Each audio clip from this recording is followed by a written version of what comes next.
તો રૂપાલાના વિરોધ મુદ્દે ક્ષત્રિય સમાજ આકરા પાણીએ છે। ઠેર ઠેર વિરોધ પ્રદર્શિત થઈ રહ્યો છે, પૂતળા દહન થઈ રહ્યા છે। તેવામાં ધંધુકામાં ક્ષત્રિય સમાજનું અસ્મિતા મહાસંમેલન।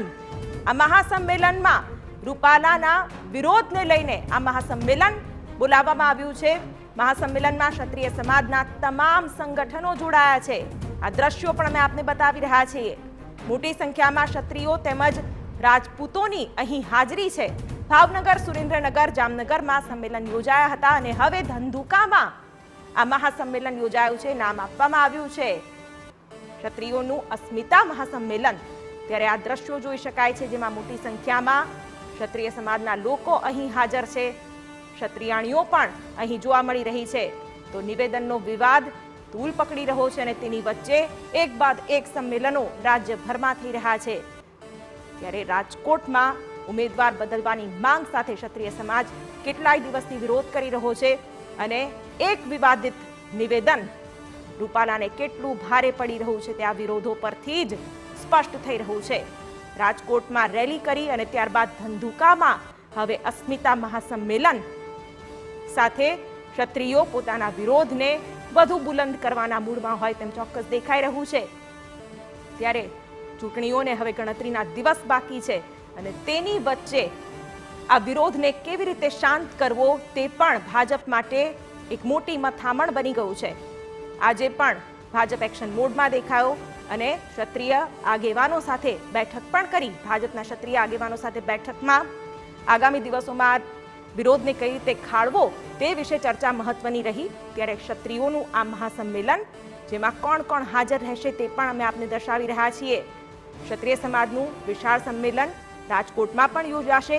ગરાસિયા બોર્ડિંગ ખાતે શનિવારે એક બેઠક યોજાઈ હતી।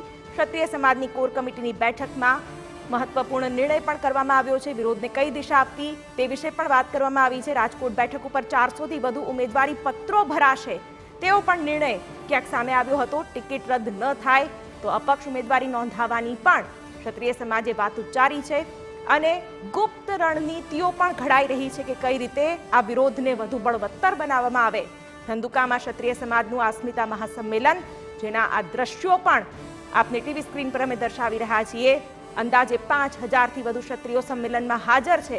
એટલે કે વિરોધ પ્રદર્શન થકી, આ સંમેલનો થકી ક્યાંક શક્તિ પ્રદર્શનનો પણ ઉદ્દેશ્ય સ્પષ્ટ થઈ રહ્યો છે અને એક બાદ એક ક્યાંક દબાણ પણ વધી રહ્યું છે કે કઈ રીતે આ વિરોધને ખાળવો એ ભાજપ માટે પણ વિમાસણનો એક મુદ્દો બની ગયો છે। સતત ચર્ચાઓ થઈ રહી છે, બેઠકો થઈ રહી છે, પરંતુ આ ચર્ચાઓ કે બેઠકોનું કંઈ જ નિરાકરણ નથી મળી રહ્યું તે વાત પણ સ્પષ્ટ થઈ રહ્યું છે।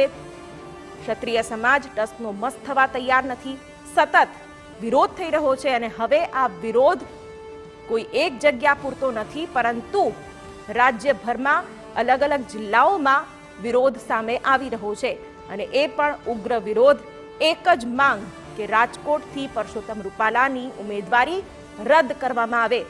આ માંગ સામે સતત વિરોધ એ રીતે પણ કરવામાં આવી રહ્યો છે કે આજે ક્ષત્રિયાણીઓએ 600 જેટલા પોસ્ટકાર્ડ પીએમ મોદીને પણ લખ્યા છે અને તેમાં પરસોત્તમ રૂપાલાની ઉમેદવારી રદ કરવાની માંગણી કરવામાં આવી છે।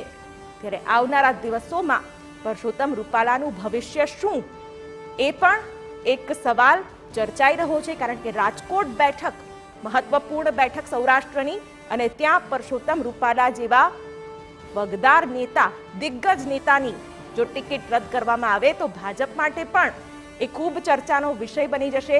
એટલે ક્યાંક વિટંબણા મોટી છે અને હવે આ ધંધુકામાં યોજાયેલું મહાસંમેલન, જેમાં 5000થી પણ વધુ ક્ષત્રિયો એકઠા થયા છે, એક મોટું શક્તિ પ્રદર્શન આને કહેવામાં આવી રહ્યું છે। ત્યારે રાજકોટમાં આ પહેલા મહારેલીના દ્રશ્યો પણ સર્જાયા હતા, જેમાં પણ મોટી સંખ્યામાં ક્ષત્રિયો અને આગેવાનો જોડાયા હતા।